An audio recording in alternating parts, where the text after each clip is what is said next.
The magic of the microphone. The magic of the microphone. The magic of the microphone. The magic of the microphone. The magic of the microphone. Hi folks, welcome to the magic of the microphone and the death of microphone technique. More on the death later. Magic of the microphone. This is microphone technique. What is microphone technique? It's your own technique which takes into account the properties of the microphone and how it works. So this is going to be practical, hopefully. I'll just show you the things that I've discovered. It's only my thing. You can play with those and develop your own way of using it. I'm going to get rid of the room mic and use just this Beyer Dynamic M88. Okay, I have a few things on my list here. We're going to look at them. So developing your own way of microphone technique is developing your own way of using the microphone. First thing I've got is obviously singing to the right bit. As you know from the other videos, if you sing like this, you can hear what happens to the sound if you sing. Basically, you want to sing into the front part there. It's fairly obvious, but sometimes people don't do that. The other thing I've got now is a don't tap and fiddle. You see people doing this, that's fine. Bear in mind, you've probably got engineers which are going to sort this out, but I'd rather, if you're an artist, I'd rather you take responsibility for what you can. So if I'm doing this, you can hear. If you're clumsy with it, the cable can make some noise as well. Try to eliminate that. Keep the thing, don't fumble unnecessarily, because it's going to, through a big PA, that's going to be loud. Keep the mic in front of the mouth, head turning. A lot of people you see doing this, of course, if I turn to one side, you can hear what's happened to the volume. It's dropped off, and then I come back, and then it goes. So when you want to do that, you just simply learn to keep the mic in the same place, no matter what you're doing, no matter where you're going. Don't fall off the stool. Loud and soft singing. It may be obvious to you. If I take the mic further away, then it gets quieter. As you can hear, if I bring it closer, it gets louder. So when I'm singing louder, then I don't need the mic so close. If I continue to speak at this level and bring the mic in, you can hear what happens. I continue to speak at this level, you bring it in, and I've got distortion. I can see it's in the red. Likewise, if I'm singing softly and I pull the mic down there, you're not going to be able to hear me. So when I'm singing softly, I need to bring it in a bit. Now you can hear me, maybe. That's the volume. It's a volume control, if you like. It has something, it's connected to the volume control, is a proximity effect. Look at the other videos, you'll see that as it gets closer to the source, the bass frequencies are emphasized. This was with cardioid mics, that is. This is a function of them, a side effect. It was considered a fault, but people learnt to use it artistically. These days, because of the death of microphone technique, manufacturers are making proximity compensated microphones as best they can. I'm going to that maybe. So the proximity effect you can hear as I get closer, it gets bassier, gets bassier, gets bassier. So if I keep it there the whole time, apart from being very loud because it's close, it's very muddy. Here's a good place for this mic. What you can use it for, though, is low notes don't have power. They have a different kind of power. They don't have the carrying power. A lot of PAs cut them and desks cut them. I don't like that. But I can see why, because if people hold it too close, it's just too muddy. But you can use them. If I'm singing a low note here, if I'm down there, if I'm down there, you can hardly hear it. If I bring it closer, if I'm down there, if I'm down there, now you can hear it. If I'm down there, if I'm down there, it can start to get thunderous. You can then use, once you understand this and you've played with it, you can use this balance so it can help you with your low notes. If I'm doing something there and then, I want to go down. Doing something there and then, I want to go down. If I don't bring it closer, doing something there and then, I want to go down. Doing something there and then, I want to go down. It loses its, you can't hear it really, particularly if there's music. Remember, there'll be music in the background, mostly. Background, it's part of it. So that's going to get lost. If I keep it close for the low notes, too loud already. Doing something down there, then I'm going to go down. So I learn with practice to doing something up there, then I go down. Doing something up there, then I go down there. Doing something up there, then I go down. You learn to get your balance for a particular mic. Proximity effect. Intimacy. Intimacy. This one is, I haven't seen anything on this, but here's what I've noticed. I may be wrong, so you verify for yourself. Seems to me there are aspects of your voice, those parts, other parts, they don't get any louder when you sing louder. Sing, sing, sing, sing, sing, sing, sing. The main body of my voice gets louder, but those don't. The ears and the brain is obviously phenomenal. And it informs people, figures out how far away you are. When I bring it close, these S parts compared to the main body of my voice get louder. If I take it away and talk louder, the S parts don't get much louder, but the main body of my voice gets louder, which tells the brain this person's further away. When you bring it closer, apart from the bass increase, but that's a separate thing really, the intimacy, the perception of intimacy increases.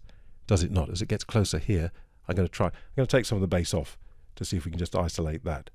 I've got a very basic mix, a good one, but it's basic, so I'm going to cut some of the bass. So if I bring it closer here, still some proximity, and cutting the bass almost entirely, you can probably tell, actually, apart from the fact that I'm whispering, that you can hear this, there's more of that, so you know I'm right near your ear. This is an ear, effectively. When I do that and talk louder, can you hear that those parts are not any louder, really? There might be a bit, but they're not noticeably louder. The main body of the voice is louder, and that tells you that balance, that you're further away. If you hold the mic close the whole time, you can hear some room as well. All those things are clues to the ear. Then you get a kind of intimacy that's maybe unwanted. I'm going to put the bass back in. So use your intimacy when you need it. And if you don't need it, then you can pull it further away. But if you need to be quite intimate, this isn't really using the bass. But if I want to, I can, if I use the bass. If I want to, I can, if I use. But if I'm there, you get some idea of the different qualities there, hopefully. Plosives and sibilants. Mic position and breath flow. Plosives are, everything's flat again, blasts of breath from P's often, B's maybe, that go through the filtering. The more filtering you have, the more you're going to affect your voice. So it's always a compromise of how much of filtering you're going to have. If you want a pure sound, you're going to have less filtering, but then it's up to you as a singer. I don't know if there's any way around this in physics. I don't know. You might discover some new material after a while. I don't know. So this is the plosive. The owl and the pussycat. The owl and the pussycat went to sea. The owl and the those, sorry if it's thumping your speakers. That's a plosive. Sibilants, I don't tend to have a particularly sibilant voice, I don't think. Is that part. Some people do. You might need to EQ to reduce that. Sibilants, you can reduce it a bit by watching your breath flow. You don't want this to disturb your singing too much, but you can practice it in. So if I don't force too much air on my S's, she sells seashells, she sells seashells, she sells seashells, she sells seashells, she sells seashells, not allowing your tongue and your lips to be involved really in controlling the air so much. You control the air elsewhere. So you don't have that. So then I can go, she sells seashells, compared to she sells she, letting too much through. Same with the plosives.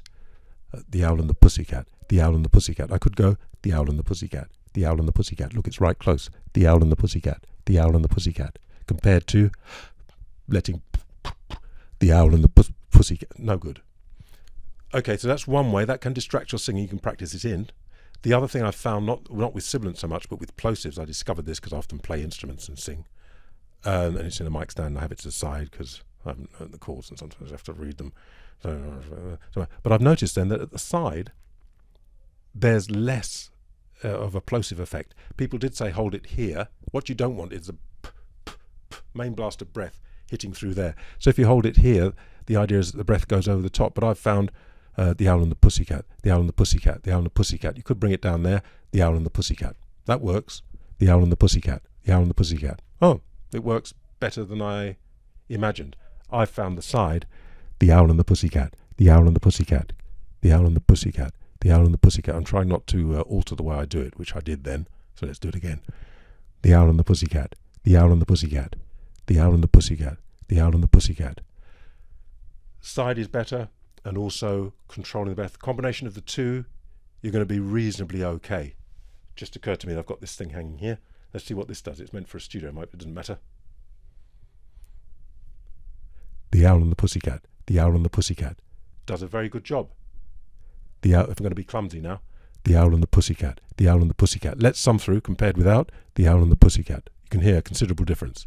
The Owl and the Pussycat. I have noticed with this one is it's very good. It's different. It's mesh, very fine, different sizes of mesh to disperse that blast of breath. But of course, anything you put in front of the mic is not going to be totally transparent, and you're not going to use one of those on stage. And those foam things you can put on, really, I think, not necessary. A little bit of technique, a little bit of mic technique, a little bit of vocal technique. You'll be all right for most situations, even with a lot of bass, which I like. You could take the bass off. Here's what it sounds like. The Owl and the Pussycat. The Owl and the Pussycat. It sounds like an SM58-ish. The Owl and the Pussycat. Put the bass back to neutral. The Owl and the Pussycat. So there you can start to see it's the bass frequencies that get affected, because of course it's a poof. When it hits the diaphragm, it's like a low frequency. Pop screen filters have done that. Listen to the speaker or monitor. With all this then, how do you know what's going on? I know what I'm going on because of my Beats Infinite Black. You're going to be, if I didn't have these, I wouldn't know the pops, would I? Because I wouldn't hear it. I'd just be acoustically. So when you're singing then, listen to the speakers or the monitors. I'm not a great fan of monitors. Generally speaking, sometimes you have to have them. There's no way around. But listen to the speakers and you start to learn, your ear and your brain starts to realize what's going on. There's ways of practicing this I'll get to in just a moment. Adjust volume and tone. The death of microphone technique. What is the death of microphone technique? Here's something I've noticed over the years. A lot of the singers, particularly some people have no microphone, haven't developed their own microphone technique at all much. Probably just not aware of it, But some of the younger ones, they hold it very close. This is at the Brit School where I teach. Right here, all the time. You can see that's overloaded. So I could turn the volume down. If I'm going to do that, let's turn the gain down here. So now I can hold it here without overloading. Still overloading a bit. Let me turn it down a bit more. There. It's not going into the red. But listen to the tone. Not very... So I asked them, put it back to normal. Why do you do that? And they said, well, the bands are so loud. We've been told by the teacher, the band are so loud that we need to get as much volume into the mic, because if they turn the mic up, you get feedback. Hear that little pop on up? I did that. Badly managed. I do apologise. Do you understand that then? This, a reason I got the Beats with the closed back headphones. Some others are closed back. Some others I've got are open backed. They will leak sound through and you'll get feedback because the sound goes, the other video you'll see sound goes back in the microphone. So in studios use closed back headphones. You could use your earbuds if they're reasonable quality. If I turn the gain up, say I've got speakers in the room, I'm going to get feedback. So what am I to do? The band's too loud. I can't turn the vocalist up anymore because there's feedback. What they might do is say, well, hold the mic closer, because if I don't get any, you don't want the singer to be shouting the whole time. Sometimes they are shouting, they still can't get loud enough. But if I speak at the same level, if I speak at the same level, if I speak at the same level, if I speak at the same level, if I speak at the same level, you can hear there's much more volume into the mic, so they can get more out of it. So they say, okay, hold the mic close, we get more volume, and we EQ out the proximity. Probably why people have started, because of this trend, to develop proximity compensated microphones, but you lose some artistry, I feel. So let me take some of the bass out and show you what that sounds like. So now I can hold it here, take the bass right out, it's right off now. I can hold it right here, and there we are. That's okay, isn't it? So now we've got a lot more level without the boo. Put the bass back in again if I do that, and you can hear it's too much. So now I have to bring it there to compensate for that, which is probably about round about there on this microphone to get a similar kind of tone, maybe. Okay, that leaves you no leeway. Because if I take it away now and turn the bass down, then we get a very, very thin sounding microphone the whole way through. If there's a lot of bass in the music and so on, maybe you wouldn't notice that. So it depends on what kind of music. In heavy rock, you probably wouldn't notice that because it's going to be going on the whole time anyway. So those lower frequencies are just going to add to mud. But if you're doing more acousticy things, things that are quieter, maybe with more separation between the instruments. Put the bass back on because I can hear it the whole time. It's gone, and this has gone off. I don't know why. I have to set it not to do that. And so you haven't got any options. It's just like it's here the whole time, and that's the end of it. The other thing is, remember the intimacy we talked about. Put the bass back in. The intimacy we talked about, that applies the whole time then, when you've got it close, appropriately or inappropriately. And I find it very tiring. It's like it's too much. Back off a bit. Gives a very sound, which you might like. So the proximity compensated microphones, try to remove that at source so you don't have to touch the EQ, and then you can hold the thing closer. So that's the death of microphone technique, actually, really, because it's become, oh, that was a pan. It's become like just hold it here and do everything there, whether you're quiet or soft, it's sort of right up against your lips to get as much, without giving yourself the freedom of having something that you can do. You can move it away and bring it in closer for the low notes, then move it away, low notes. If I don't do that, low notes, then move it away. You just get used to it. That is effectively all the things I've been through, microphone technique. Recap, singing to the right bit, try not to fumble too much. Bear in mind the distance for volume, get used to hearing it. Bear in mind the proximity effect, get used to playing with it, using it to your advantage. Pop screens, watch out for your pops and plosives. Learn to listen to the speaker. I'd rather have something through the main speakers so I know what the audience is getting, rather than some different speaker firing at me and there's sound waves firing all over the place. In-ear monitors, I feel, cut me off from people. If you're doing Stadia, you've got to do that, but most of us perhaps aren't. So the average gig, I think, get the speakers back a bit, in a bit. You probably won't get too much feedback. Balance it, and then you can hear quality sound from good speakers, hopefully, and you can hear what their audience is hearing. So there's more of a connection through there. Anything else I've got here? Electronic manipulation. Yes, what is electronic manipulation? It's a compressor. So that takes care of the loud and soft. Everything becomes feedback suppressors. So you can creep up the volume. Very clever stuff. Processors we've got now and all the rest of it. It senses what's feeding back, cuts that frequency quite finely, looks for the next one that's feeding back. So you can hope to get as much volume as possible. But cutting certain frequencies are going to cut frequencies in your voice. Whether you can hear it or not, I don't know. I'm looking really at a more artistic, for want of a better word, singer who likes to hear everything and likes to shape and paint with their brush, which is their voice, or the microphone's the brush, I call it. Something, come back to that. Yeah. So looking at that, you have to judge for yourself. So the electronic manipulations, all sorts of processes and so on. I use some of them in workaday gigs because they just make it better. I'm not against them. They make it better. And I realise that, it's not an art gig anyway, so I do the job. I've forgotten what it was I was going to say. How to practice the above? Well, like this. Get yourself backing track. Get yourself, first of all, the microphone and headphones into a mixer. I think there are things for your phone now that you can plug in. And just get used to it. With the headphones, you hear very intimately what's going on. So you can get very used to it. You can think, oh, yeah, I didn't really notice that before, and you get used to it. And then you can add a backing track. Now, I'm going to demonstrate some of these things with this clip from my jingly thing that I did at the beginning, if I can get this to play. Okay, so now you've got music in the background, so already my voice is quieter, so I'm going to bring the thing in a little bit. Do I get a bit too much bass? I want to turn the volume of this up so that I can actually go there, I think, as a neutral place. So I'm going to do some louder notes, some lower notes, and some higher notes, and see. I'm just going to do what I do, and you see what you make of it. So if I'm there and I'm doing that, I can take the mic away there. If I'm there and I'm doing that, I can take the mic away, bring it down. If I'm there and I'm doing that, you see, I bring the microphone in.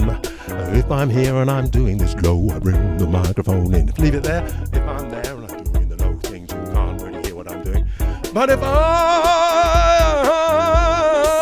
do that, then you can hear it, then you can hear it, then you can hear it. Watch out for your speakers. If I do the same thing there, And do the same thing there, and bring it closer. And do the same thing there, oh, getting a bit loud. And do the same thing there, can you hear what's happening? And do the same thing there, we're in the red. And do the same thing there, too much. So what I want to do then is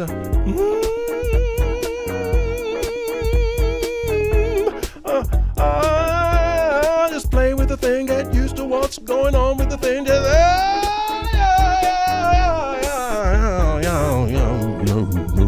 Did you hear when I did that today? You could hear the room. I don't know if you could hear that. Learn to listen and hear what's going on. Learn to listen and hear what's going on, cause all these things affect what you're doing. Gonna get kind of intimate, but I'm quite high up. Kind of intimate, but I'm quite high up. Kind of intimate, but I'm quite high up. Kind of intimate, but I'm quite high up. Kind of intimate, but I'm quite... Now just bring closer. Kind of intimate, but I'm quite low down. Kind of intimate, but I'm right low down. What's my lowest note? I don't know, but I'm gonna head down there somehow. If I didn't bring it in, gotta wash your breath. I'm gonna head down there somehow. Can't hear it. What do I need to do? I'm gonna head down there. I'm gonna head down there. I'm gonna head down there. Too much. So it's a little bit fine. You need to get used to the microphone you're using, because different microphones have a different response.